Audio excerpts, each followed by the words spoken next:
Good morning. This is Father Stephen Kelly from St. John's Church in Detroit, and we're continuing our series of daily morning meditations where we generally look at one or another of the lessons that are assigned for morning or evening prayer, what is known as the Daily Office Lectionary. Today, for Saturday, let's take a look at our lesson that's assigned for morning prayer from the book Genesis. That's our Old Testament lesson. Now, we've gone up so far in Genesis. We're up to chapter 13. We've gone through some of the historical portions that are written in the ancient time of the church, up through Noah, right? All the stories of creation and all of that up through Noah were passed on by the oral tradition of those who came before us. But when we start getting to the character of Abraham, or Abram as he's called originally, we start to have a historical narrative that is been recorded for us in writing as well as by oral tradition. So we begin to have a historical narrative with a lot more names and a lot more places that we can place in time and date on a timeline. And so let's chapter 13, beginning at verse 2. And Abram was very rich in cattle and silver and in gold, and Lot also, which went with Abram, had flocks and herds and tents. And the land was not able to bear them, that they might dwell together, for their substance was great, so that they could not dwell together. And there was a strife between the herdsmen of Abram's cattle and the herdsmen of Lot's cattle, and the Canaanite and the Perizzite dwelled with them in the land. And Abram said unto Lot, Let there be no strife, I pray thee, between me and thee, and between my herdsmen and thy herdsmen, and for we are brethren. Is not the whole land before thee? Separate thyself, I pray thee, from me, and if thou wilt take the left hand, then I will go to the right. If thou depart to the right hand, then I will go to the left. And Lot lifted up his eyes and beheld the plain of Jordan, and it was well watered everywhere before the Lord destroyed Sodom and Gomorrah, even as the gardens of the Lord, like the land of Egypt, as thou camest unto Zoar.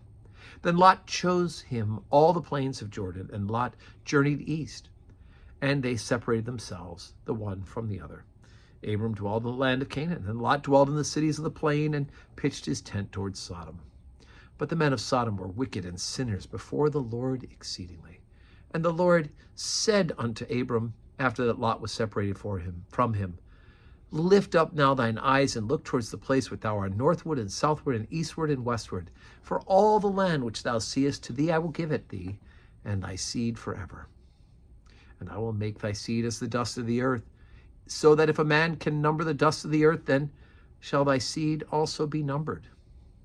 Arise, walk through the land, the length of it and the breadth of it, for I will give it unto thee. Then Abram removed his tent and came and dwelt in the place of Mamre, which is in Hebron, and built there an altar unto the Lord. Okay, so we have Lot and Abram going separate directions, and they, of course, will interact and overlap throughout a part of the story. But, of course, Abram will be the one who has ultimately the covenant with God. Now, God saying that I will make you and your descendants as the dust of the field must have seemed absolutely fanciful to Abraham. Why? Well, because Abram had no children. His wife was great with age, and it didn't seem Abram had no children, and his wife was great with age, and it didn't seem like that was going to be a possibility.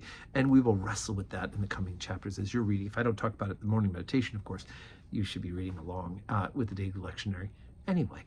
So you will see that that is that sense of how can God do this. And of course, he does, because Abraham has Isaac, Isaac has Jacob, and then ultimately that is the people of the original covenant, out of which will ultimately come the promise of God in sending a Messiah, Jesus Christ. So today is Saturday. And so no public worship at St. John's. I know the women's group has something they're doing this morning together. But let's say our prayers, and let's get ready to join together tomorrow on Sunday for worship for Quinquagesima Sunday. 7:30 morning prayer, 8 o'clock Holy Communion, 10 o'clock Holy Communion, 5:30 evening prayer. That's on Sunday tomorrow. But I hope your Saturday today is full of blessings. Let's pray for each other.